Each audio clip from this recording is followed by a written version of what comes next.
All right, it's about 2 minutes after 9 o'clock, so we'll get started. I think hopefully everyone can hear me all right. My name is Jeff Harris, and I'm with Circle K International, with Kiwanis International, and we're so pleased that you could join us for our third district administrator call for the year. I see online, and I may miss somebody, but I see our International President Kyle Lank is online, as well as Vice President Leah Reiser and one of our trustees, Colton Morton from the Ohio District. So welcome to you three. And again, thanks for everyone for being here tonight. So tonight we just wanted to spend a few minutes giving you some updates on some programs that are coming down the line, as well as taking some, leaving some time for questions throughout the event. So with that, I'm going to go ahead and get started. First thing we wanted to kind of bring everyone up to speed on, and if I can get my slides to advance here, is the Tomorrow Fund grants. So for those of you who are not familiar with Tomorrow Fund grants, these come out through the Children's Fund and are approved by the Circle K International Board each year. In the past, they've been a reimbursement type of grant where clubs have to spend the money up front and then are reimbursed for this after the events happen. Starting this year, the board changed this grant cycle. So now it'll be very much like Key Club's Youth Opportunity Fund, for those of you who are familiar with that process. So the money will be granted outright and upfront. And so we think that will help engage more of our clubs who may have trouble doing service project for that. We've also gone from only a one cycle, which was the October through December date, to a 2-cycle grant process. So the grants, Tomorrow Fund grants, are open to clubs and districts right now. They open April 1st, and the grant proposals are due June 1st. It's a very easy process. So if your clubs have not previously applied for Tomorrow Fund, this might be a good opportunity to think about it and to move forward with it. It's up to $2,000 of a grant that would go towards service. So again, this is something that this board has moved forward with and we're really excited about, and we hope more clubs will apply. You can find out more about this on the Circle K website. So again, just wanted to make sure you all were aware of that, and if you could please pass it on to the clubs that you advise. It's a big step forward for us as an organization. We're really excited about it. Next, we wanted to talk about our convention. Oh, go ahead, Michael. Hey, Jeff. Yeah, I just had a question. In regards to the first cycle, does the project have to take place before the second cycle opens, or can you apply for any time frame? You can apply for it's a year, so a year from when a year from that cycle. So if you applied for the June cycle, you would have to be completed by you have a full 365 days. Okay, great. Thank you. Mm-hmm. So next, we just wanted to kind of talk to you really quickly about our international convention in Austin, Texas. Again, we're really excited to be going to Austin July 24th through 27th, and we're really hopeful that you will all help us get club members to Austin. We haven't had a convention in person in 2 years because of COVID, and we want to come back stronger than ever. Our goal this year is to have 400 members at our convention, and we really think it's possible. So I really want to go through a couple of points as to we want to pass on to you and hope that you pass on to your club members as selling points to get them to come to Austin and get them to join us. The first is the location. Again, we're in Austin, Texas, one of the fastest growing cities in America. It's a very young, fun city. It's known for its public art, and we are going to be very close to the Colorado River, which they call Lady Bird Lake. So there'll be a lot of fun activities around that. There's shopping in this area called South Congress. The huge live music scene. We're going to be close to the state capitol, University of Texas at Austin. Tons and tons and tons of museums that are right within walking distance. Everything from the LBJ Presidential Museum to an ice cream museum to a museum of junk. So again, it's gonna be a fun environment for our members to visit and tour the city.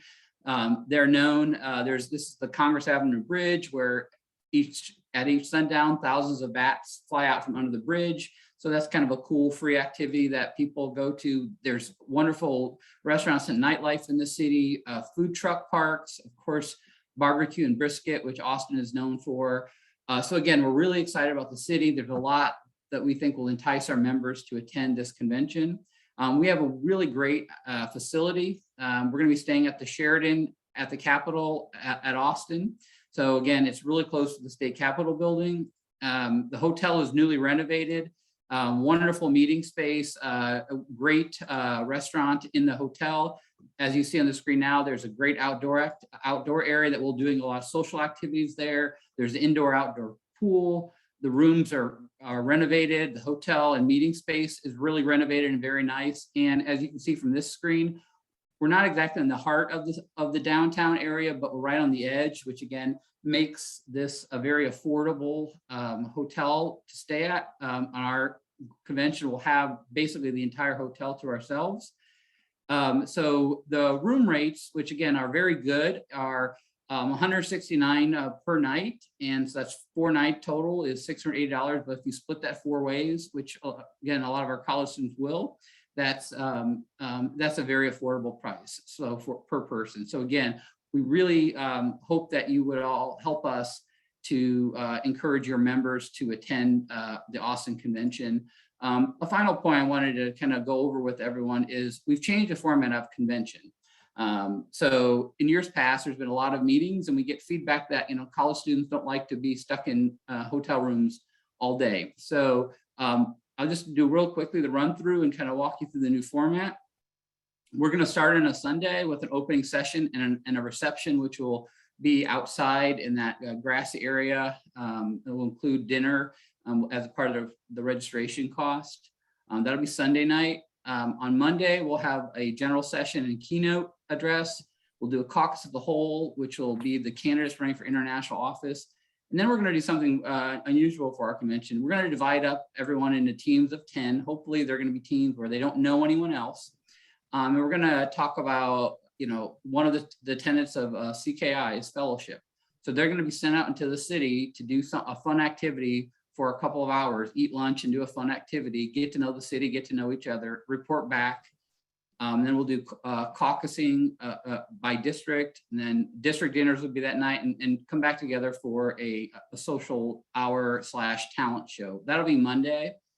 On Tuesday, we're going to have workshops in the morning, and then we're going to go out in a little bit longer period of time. Our second tenet in Circle K is leadership. So leadership is about values. So we're going to talk to our members about to discover what their values are, and then we're going to send them out to the city in teams of 10 with a little bit of money that we'll provide them, and they're going to go out and put their values and leadership to work. So again, they're going to be out and about in the city that day. They'll come back. We'll do our House of Delegates, elect a new international board, and deal with our amendments to our bylaws. So again, that'll be day 2. And then finally, day 3, we'll have more workshops, educational and training opportunities there.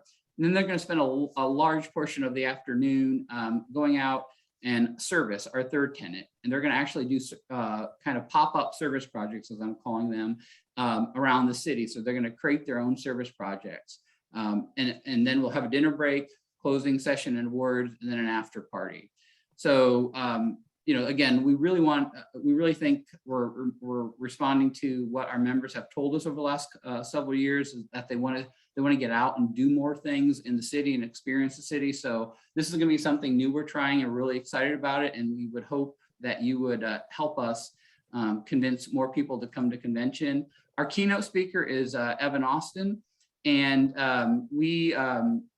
he is a gold medalist in the Paralympics, and he's going to give a great talk about perseverance and overcoming the odds. So we're excited to have him. We'll be kind of publicly announcing that in the weeks to come.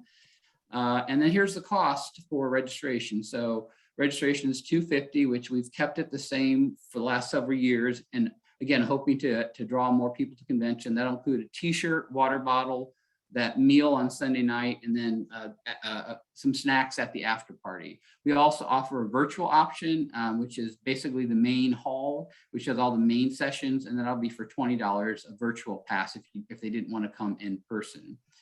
So here's just a brief rundown of all the things that will be coming out around the convention, including candidate deadlines, when candidates can start running for international office, and most importantly, registration closes June 10th. for this year's registration. So anyway, we'll share this information again via email, but certainly wanted you all to be aware of what the convention is going to look like this year. And again, ask you to help us get folks there. To register or to find more about the convention, here's our website. And again, I would highly encourage you all to please check that out. And with that, I'm going to pause and open it up for questions.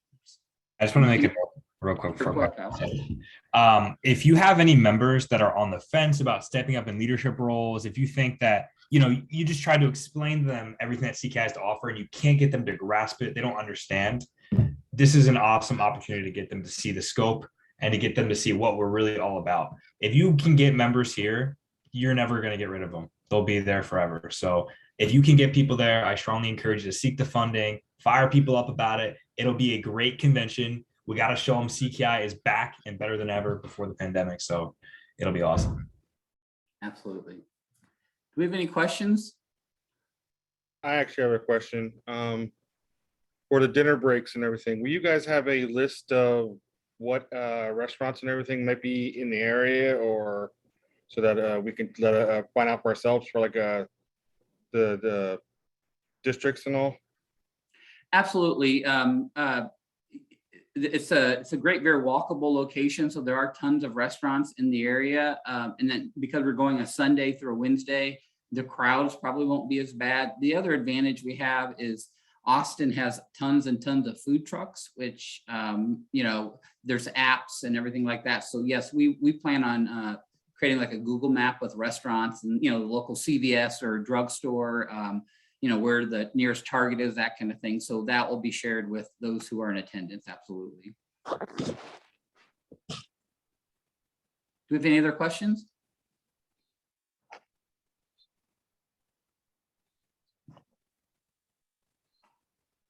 Okay. Jeff, just one quick one. Sure. Yeah, transportation from the airport, is there recommended? Yeah, good question.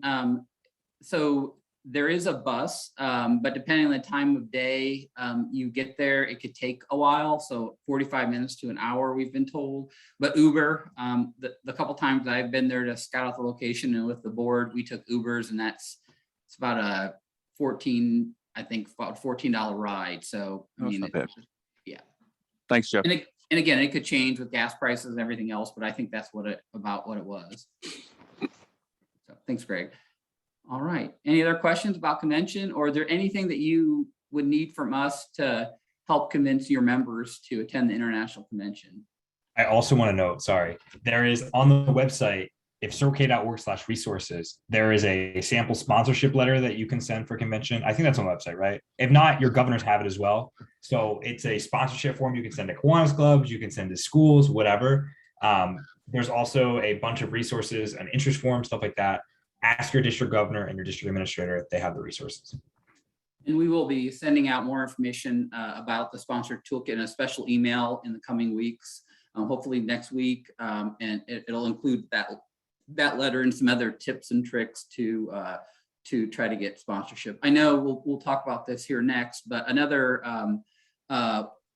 suggestion we have is to ask or to encourage your students to go to their university through their student activities or student government associations. This is education and training event.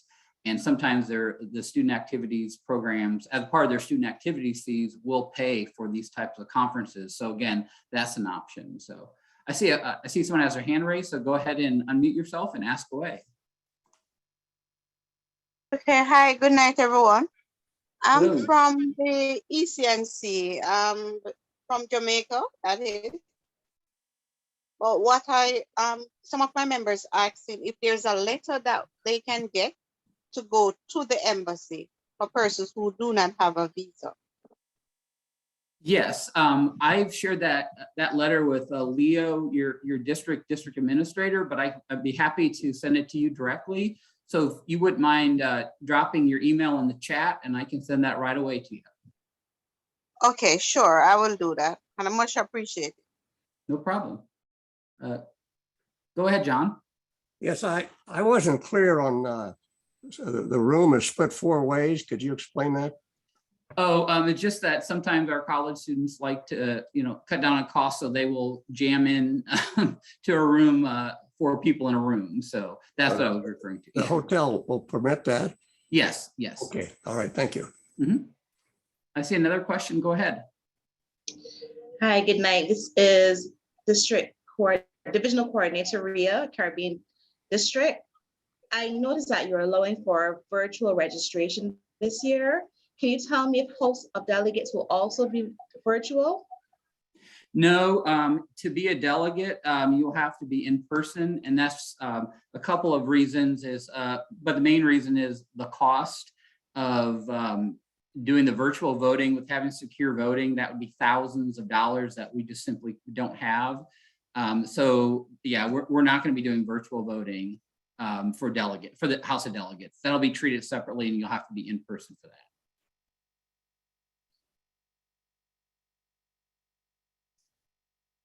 Okay. If there's no other questions, I'm going to move on to the next topic just real quickly. And then of course we'll have time at the end for additional questions if something comes up. I wanted to just, again, we talked about this the last call, but international dues, as hopefully all of you know, will be changing this year. So here is the information. So this was passed last year in Salt Lake in June at the Educational Leadership Conference and at the CKI International Council meeting. So starting with this coming service year, which starts starts October 1st, members who are in clubs in Tier A, which are basically United States, Canada, will be paying $24 per member. Tier B nations will be $10 per nation, and Tier C will be $5 per member, US $5. So this mirrors what Kiwanis does. So it's the same structure as far as the tiers go.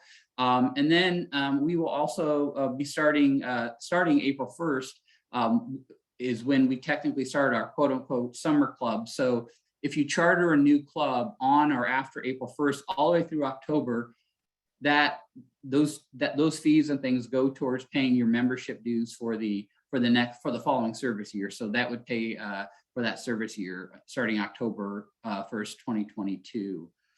So again, just please be thinking about this as you are planning your budgets and your membership for next year, as you're approaching your Kiwanis clubs or universities for funding for the next service year.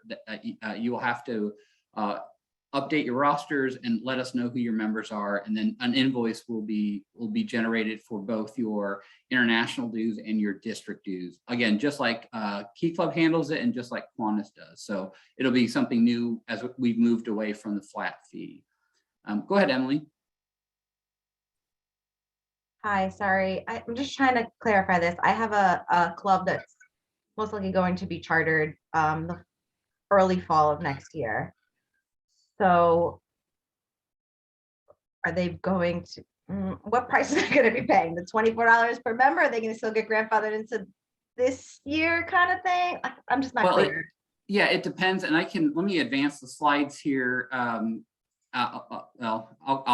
go back. I'll get there in a second, but basically since it's after April 1st now, they will be into the new format.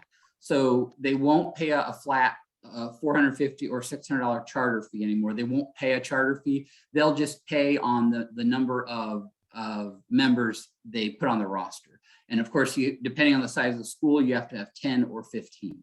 So they'll just pay that, and then we'll talk about it in a second what they will actually get as a part of the new chartering process. Okay, so let me just advance this slide here. And so the timeline, just to make sure everyone knows, dues are payable starting October 1st. After November 31st, you are at risk for suspension if the dues aren't in on time. And then certainly by February 1st, your clubs could be suspended or not in good standing if dues aren't in. So February 1st, 2023. And then of course, if you don't pay the entire year, you would go on an active status for a year. And then the second year your club doesn't pay, your charter would be revoked. So nothing changes there. That's the same timeline we've been using. So we'll continue to do that. And then again, to Emily's question, this is the new, what will happen with the new chartering model. So again, there's no chartering fee anymore. And the new chartering kits will contain a letter or email from me, stickers, a charter document, an actual hard copy, member certificates, recruitment brochures and posters, link to training videos, and links to order materials. This next slide shows what currently, or what did come in some of the charter packets. And again, not 2 boards ago, they voted to eliminate this to get rid of the chartering fee, but also that because college clubs, sometimes they don't have a place to store a bell or a banner, it wasn't necessarily needed. So all of these are now going to move to a la carte options that you can buy on the Kiwanis store, and that will be explained in the email to the new charters. So anyway, that is the new chartering process. So I'll stop there, but I just wanted to maybe use this as a jumping off point to ask, how does your club pay its dues? Does a Kiwanis club sponsor and pay for? Does it come out of the students' pockets, or do the universities support those clubs? So I don't know if I'm sure we have a variety of answers. So if anyone would like to unmute and jump in. See, Jody is saying university on the chat. Got a students. Anyone else? Yeah, advisor with the Kiwanis Club of Hopewell for Sam Sharp Teachers College. We sponsor the club. Okay. Is it 100% or just the? We sponsor the the international dues, and they pay the district dues. Okay. Okay. We're getting a lot of notes in the chat. Sue wrote, our Kiwanis Club paid them the past few years. Normally students pay them. And then Krista wrote, students fund and raise and get support from Kiwanis. Dawn writes, Kiwanis Club's 100%.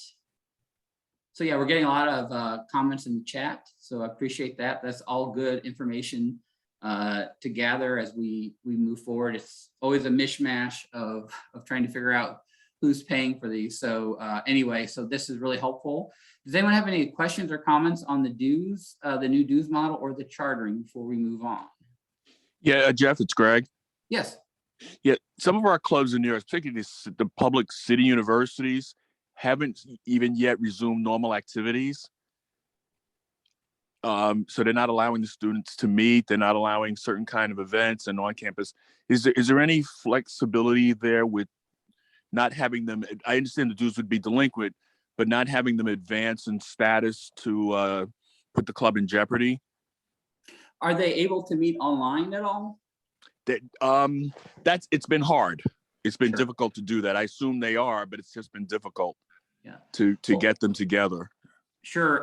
Greg, in that case, I would probably advise that have those clubs reach out to the board or to the staff at Kiwanis, because what we've done in the past is just taken a case-by-case basis, and the board would vote to give them an exemption, that kind of thing. And we do that in cases of natural disasters or things like that. So I could see this being a similar situation. Yeah. Hopefully by September, things will ease up a bit. But as of now, some of the schools still aren't allowing activities. Absolutely, yeah. I see Dawn wrote in chat, does the $24 includes district dues? And that answer is no. So that'll be just for the international dues, and then the district dues will be on top. So again, just like your Kiwanis invoice or a Key Club invoice, it'll list the member's name with the international dues, and below it will be the district dues as well. But again, we'll continue to collect those international and return those out as normal. So, okay, I'm just checking the chat, and I think we're good there. Okay.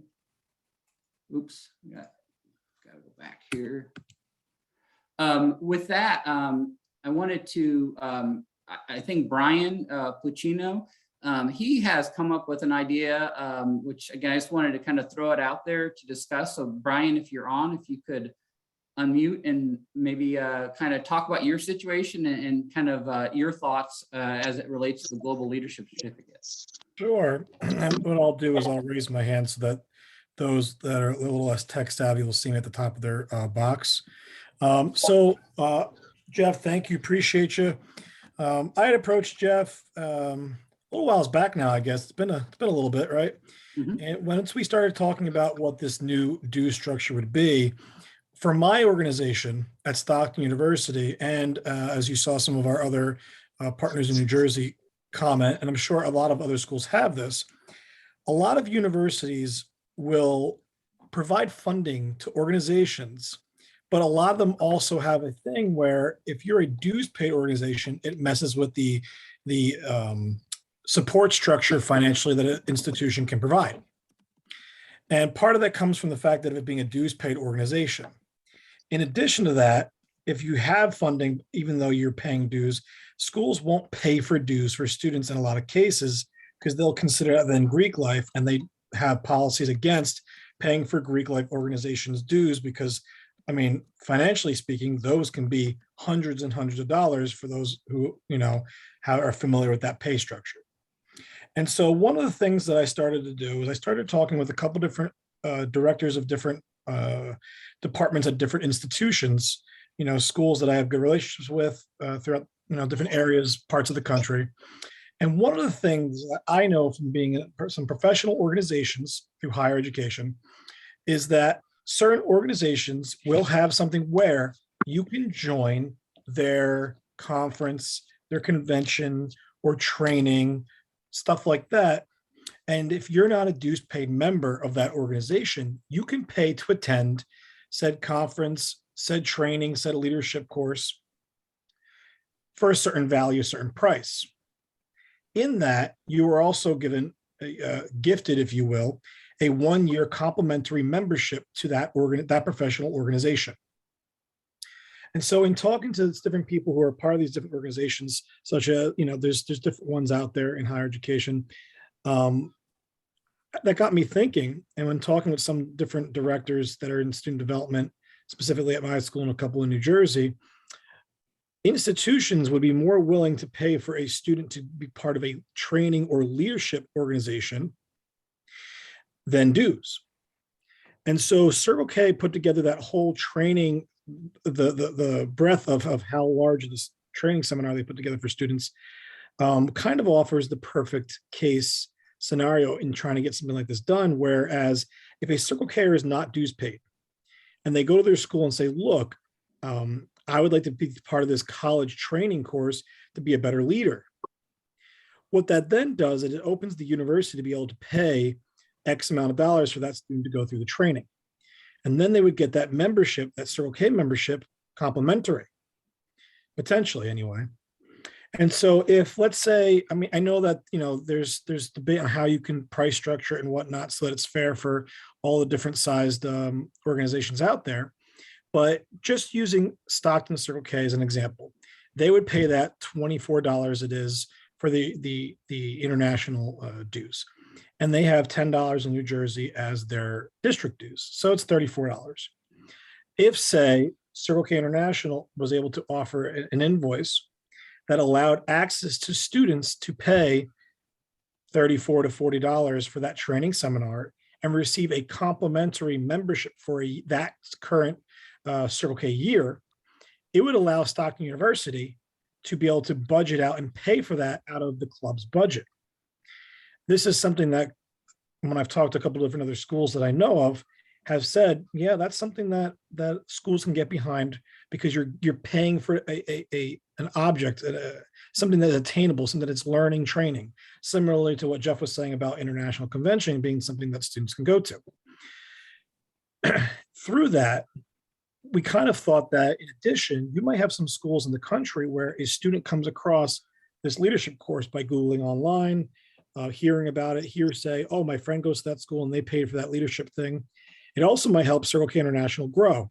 Because if there's a college or university that doesn't have a Circle K and a student wants to pay to be a part of that leadership program, technically they'd be able to get a 1-year membership, and it gives Circle K International and zone advisors and governors of Kiwanis and Circle K a heads up that there's a school in that area that might be interested in being part of a volunteer organization. And so that's kind of where we came up with the idea for it. I'm finishing up a mock-up of what, and I have to get that to you, Jeff, tomorrow, of what the advertisement for that would be. And since Circle K already has this great training program in place, and when I was trying to think of ways outside the box to make sure that the schools that are going to be helped by this switch continue to do so, but the schools that are kind of behind the eight ball and trying to figure out the best way to, roll this out to their students, this is something that, in theory, if a school has enough financial support for that organization and or has a Kiwanis club that is attached to them as well, students' dues might end up being closer to $0 if we're able to put this in a space where a school is able to support funding paying for a student to be part of a leadership course that provides that complimentary membership. So that's kind of the 2-minute digest or 5-minute digest of what my idea was. And I'm happy to answer any questions if there's any. Yeah, well, thank you, Brian. And I know you put a lot of thought into this. And again, we're still kind of in the very early stages of trying to figure this out. But I want to just, I know we wanted to kind of bring this up just to see how many of your clubs or your universities, I should say, are like Brian's, where they won't pay a membership, an individual membership, but they would pay for a club fee that would allow any member to join. That's kind of, I'm describing that correctly, Brian? A little bit more so the idea that a school would pay for students to be part of an online leadership course versus an individual dues membership. Okay. So I don't know of those of you on the call, if you have any insight, or I'm just trying to get an idea of how prevalent this is throughout our clubs. Yeah, so I was going to make a comment. So for the first part, like to Brian's correction, like Rutgers would not fund a club fee. I know there are some schools in New Jersey that did, but Rutgers wasn't one of them. But this proposal is something more likely they would be willing to do. I don't know if they would, but it's definitely more doable, I believe. Okay. And I see Eric Lamb wrote UVA does not pay for club memberships. Okay. And then I see, John, you've raised your hand, so go ahead if you'd like to unmute. I guess my question would be, I understand the first year, but what happens the second year? Do you have to, the individual have to repeat the training course to get the advantage of getting his dues covered? I mean, how does that work going forward?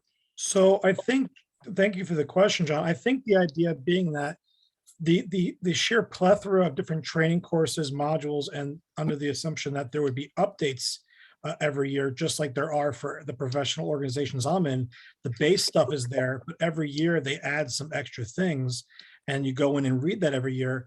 The membership that the training course that you would pay for would only grant you access to the training module for 1 year, and then if you wanted to continue to be in this training course and see the new content, similarly to how like Microsoft Office used to be pay once and you have it forever, and now they do Office 365 where you have to pay yearly to have that access. It'd be in that same similar model.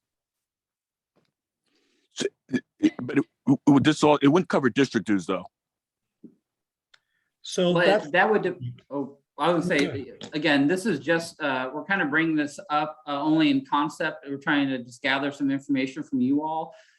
We haven't gotten far enough down the road to, set a price. I mean, we could potentially set a price of, $40 or $50, which would encompass the international dues and the district dues. But again, we're not there yet, but I think it's certainly a part of the discussion, but again, we're so early on this, we haven't quite got there yet, Greg.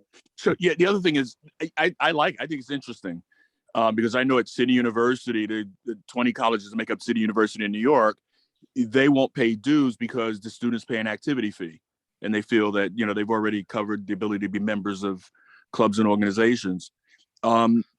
The concern I have is that in theory, somebody could say, I'd like to sign on to these training materials, but never become an active Circle K-er. In other words, I'm taking your training courses and yes, I'll check, make me a member, but I'm really not engaged in the organization. So how would we require them to come to club meet? Would there be something that would actually make them Circle K-ers as opposed to just consumers of the leadership training? Sure. And that's, again, that's the open question, something that, you know, we haven't, again, this is so early in the process, but that's something that we need to talk about, Greg, absolutely. Yeah, I think it's an interesting idea, but the other thing is, I think that what I would add is that the students would have to demonstrate some commitment by, even if it's $1, that they've made some kind of a commitment other than, you know, we could take a training, you check a box and, you know, I'm accessing all this great material, but I'm really not even aware that I'm a member, and I'm really not even aware of the relationship. So that would be my only concern. Sure. Thank you for that. Do we have any other comments or questions? I know we got a lot in the chat, so thank you for that.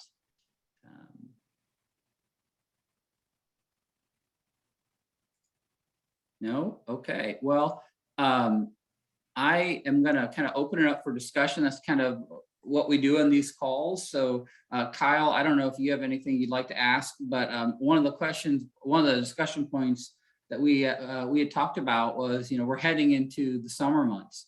So I would love to hear your feedback and your thoughts about what you do to keep your members engaged over the summer. So I know there's we had our GATSE, our governors and administrative training over this past weekend, and you know, you always learn so much from what districts are doing. And I know just sharing ideas really, really helps clubs. So again, we just asked the question, anyone have any thoughts or comments on what you all do over the summer to keep your members connected to the club?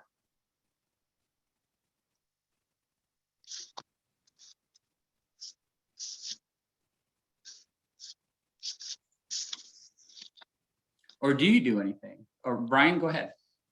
Sorry, I clapped when I meant to raise my hand. I apologize. So we try to do 3 different pieces over the summertime to keep us involved with each other. The first thing we do is we offer students who wish to be a part of it, and we do get to use some university funds to offset some of the cost. They are all voting on a book. So they'll do a book club over the summer. So those who want to, you know, stay in touch through that, that'll be a separate kind of meeting thing. In addition, we are having digital Zoom meetings once a month. So so that, you know, now that between the book club and that, you're kind of seeing everybody twice a month digitally. And then the last thing we do is we pick two in-person volunteer opportunities where everyone will come back together over the summer, and 1 social over the summer. So that when it's all said and done, you see everyone in person 3 times over the summer, and you see everyone in over digital media about 7 times over the summer. So you're getting almost 10 checkpoints of checking in on each other throughout the summer. We started doing that actually the year before. We've been doing the in-person service piece for about 10 years now. And the in-person social for 10 years now. In addition, our district does a great job at some of the other stuff they do, you know, the Kiwanis Family Picnic that we do. But you add that in and then have the digital concept with the book club and stuff. And we're seeing each other maybe 10 to 12 times over the summer. And I'll tell you, if you can get even a couple Zoom meetings together, it does wonders, because when people come back in the fall, they're not getting reacclimated to each other. They're getting ready to recruit new people. That's great. Thank you. That's a really great idea. Does anyone else have anything to share or ideas that they've tried or, you know, been successful or not that'd like to throw out to the group?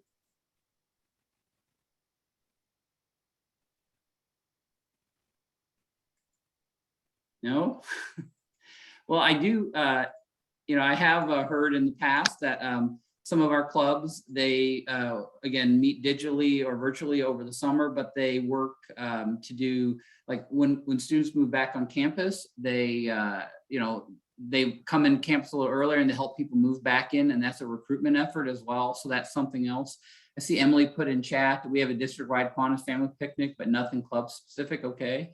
And Claudia, I see you raised your hand, so go ahead, unmute yourself and fire away. Yes, good morning here. I came from Philippine Luzon District. Welcome. Okay. So regarding our summer youth camp, before we did the summer youth camp in Philippine Luzon District. So, but now, since it is a pandemic, so it is stopped. So anyway, we're hoping for another summer youth camp in the coming years. So that's it. And I would like to share this summer youth camp in Philippine Luzon district. Thank you and have a nice day. Thank you so much. Thank you. I see we have a couple other people raise their hands. So Eric, why don't you go ahead? Oh, you're muted, Eric. The Charlottesville Club, the Kiwanis Club, we're pretty heavy on service. We have a dedicated twice a month service project, and our CKI and all of our SLPs automatically are part of that. So we're together with all of our SLPs, like, so my Kiwanis Club, we sponsor 6 SLPs, and we are all together at least twice a month as one big Kiwanis family. So we just continue that year round. And I mean, we are just together all the time. So we don't change anything for the summer. We just stay with that same schedule. Wonderful. Thank you. Thank you. Michael, go ahead. Yeah, so we haven't done this in a while, but we're looking to do it again this summer. We volunteer at the concessions of minor league baseball games. And I think especially because of the dues increase, it's a great way to get some cash inflow into the club to kind of maybe help offset some of those additional costs. Excellent. Excellent. Another fun summer idea, you could get your clubs together and watch convention if you're not attending in person too. So that's another sales pitch of sorts. Anyone else have any other comments or discussions on summer activities or ideas or things you've tried or would like to try?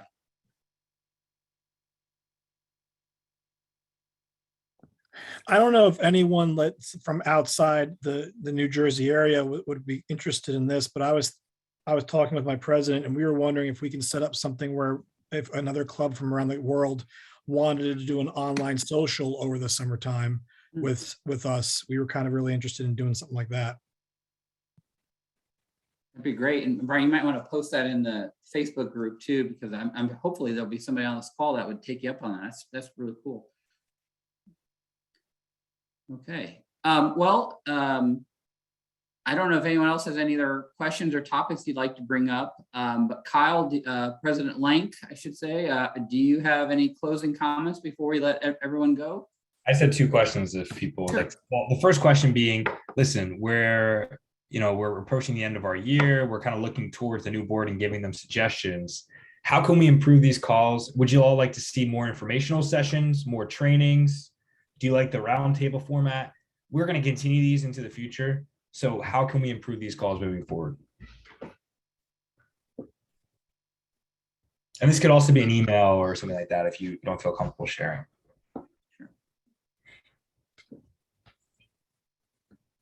Hey, Carl, this is the first one for me. I thought it was great. It updated me on information that some of the stuff that I wasn't aware of. So I just like to see more of them. Appreciate that, Greg. Thank you. I think I've been on every call so far that you guys have had this year, and they're truly fantastic. They give you a lot of information. I'm really happy that you guys are trying this out, and I hope it continues in the future, because meeting and seeing everybody, every couple of months is a fantastic thing to find out, what's going on. Linda? Hey, thanks, Kyle, President Kyle.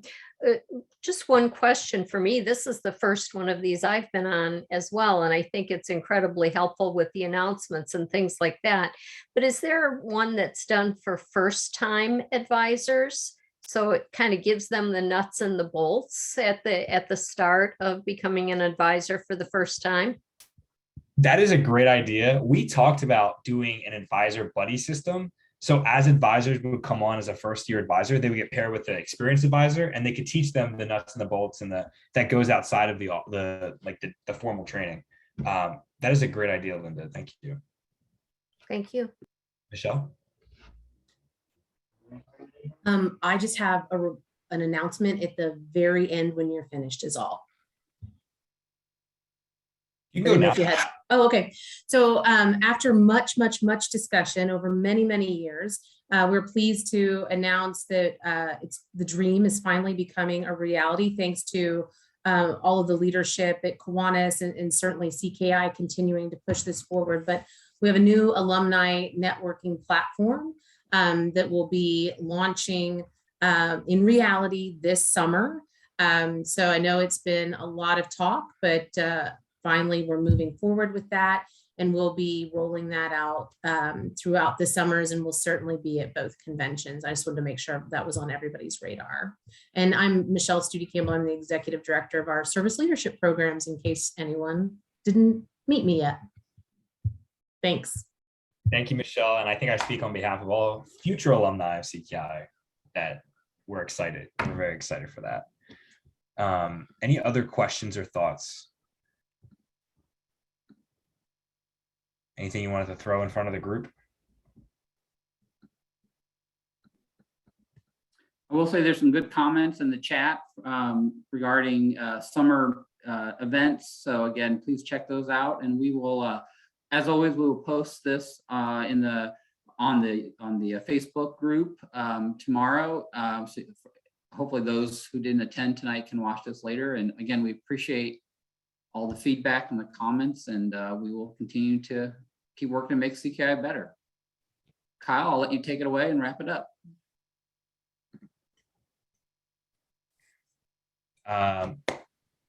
Jen, do you just want to throw in? I'm sorry? Oh, okay. Go ahead. Claudia, do you have a comment? I'm sorry.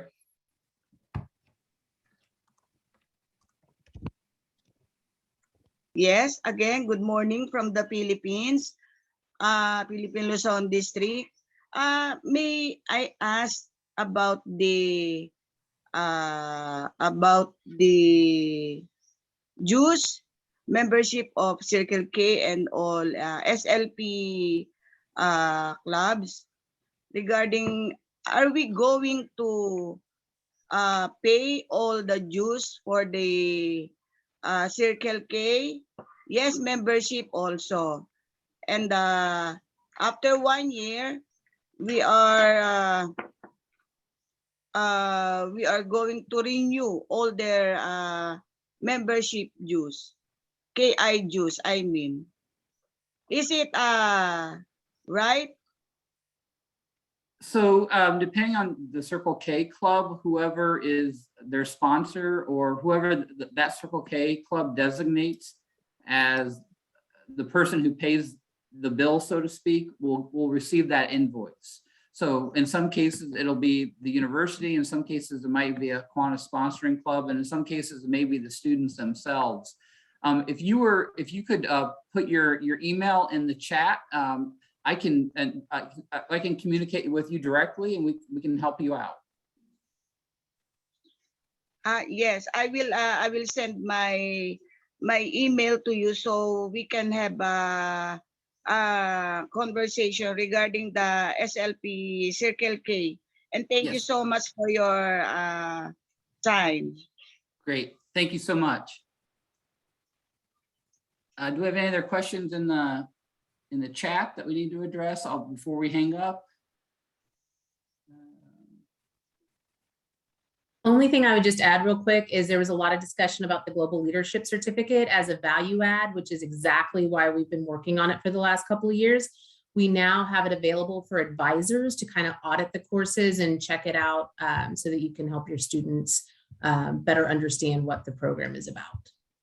And that's all available at our website, circlek.org. So please check that out. And to Michelle's point, get in there, take some courses, and help us sell it to the student members. Again, it's a great added value that we have. So with that, I will sign off and appreciate your time. And again, we will keep the Facebook group updated. And again, we look forward to seeing you in about in another couple of months when we have our next call. Thanks, everyone. I will drop my email in the chat as well. So if anyone needs to get a hold of me directly, they can do that. Thanks, everyone. Have a good night. Bye. Bye. Have a great night. And thank you so much. Have a good night.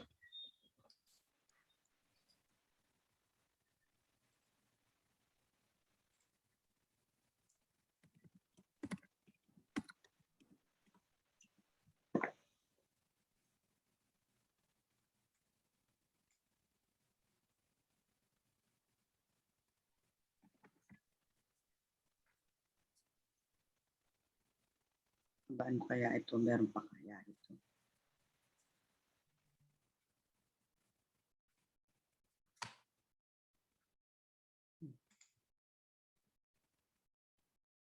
All right, have a wonderful evening, everyone. Thanks for joining.